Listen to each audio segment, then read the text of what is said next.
thank the gentlelady from Wyoming, and now I recognize my friend on the other side of the aisle, Mr. Lynch, who worked successfully and diligently with our late friend Walter Jones to secure the release of 28 pages of the 9/11 document.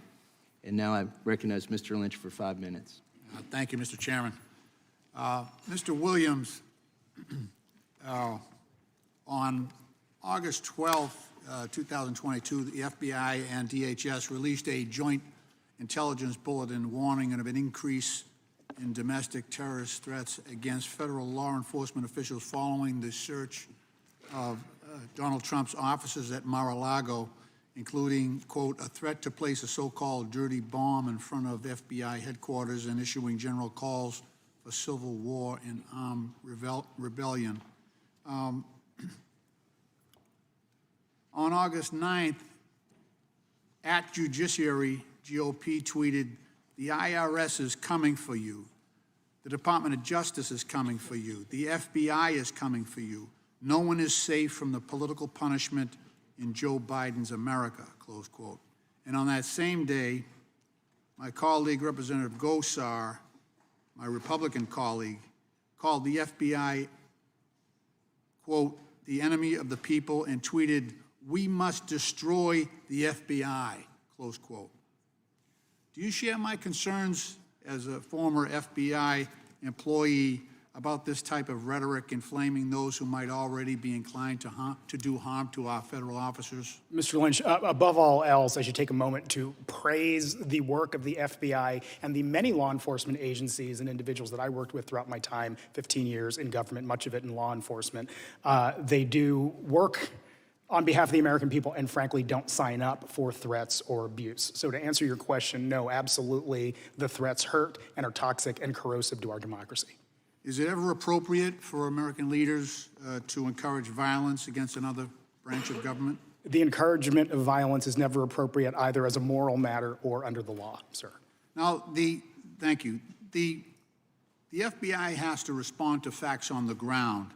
And as recently reported by the Bipartisan Center for Strategic and International Studies, 28 of the 30 domestic terrorism fatalities that occurred in 2021 were the result of far-right terrorist attacks perpetrated by individuals who were, and I'm quoting, motivated by ideas of racial or ethnic supremacy, opposition to government authority, including perceived overreach related to protocols following the COVID-19 policies, misogyny, hatred based on sexuality or gender identity, and belief in QAnon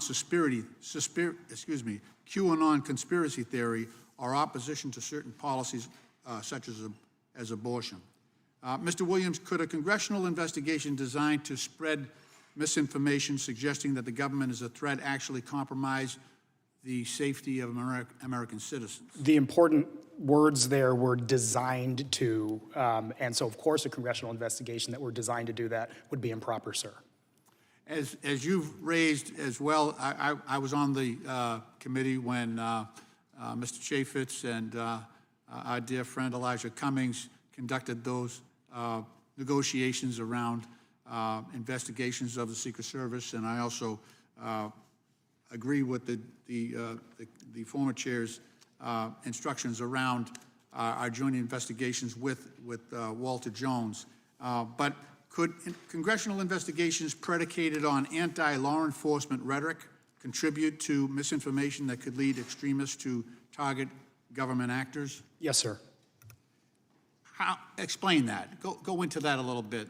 Rather than yes or no, someone sure. who sat in that seat, explain to the audience. Sure. I think a lot of it's the climate we're in today. There is a significant risk of harm to an individual when people are whipped up by what they read and see. And so certainly these aren't mere statements. In addition to being legally actionable, they come at a significant cost, sir. At the same time, a unilateral, this committee is based on the premise that that the American people are under attack by the federal government, by Department of Justice, by the FBI, by the Department of Homeland Security. That's the premise on which this this committee was based. And I just regret the impact that that's going to have on people who might otherwise consider serving in those agencies, and I just wonder if you have a perspective on that as well. Again, as I said briefly before, people come to, and in my experience, the vast majority of people I worked with, and frankly, if not all of them, came to serve, came to treat the rule of law as their guide and serve the American people. The fear of threats will chill people's ability, number one, to do their jobs, but also in terms of recruiting. People will not want to sign on for a job that will come necessarily with being threatened or doxxed online, sir. So I absolutely agree with that statement. Thank you. My time has expired. I yield back. Gentleman yields back. The gentleman from Louisiana, Mr. Johnson, is recognized. Thank you, Mr.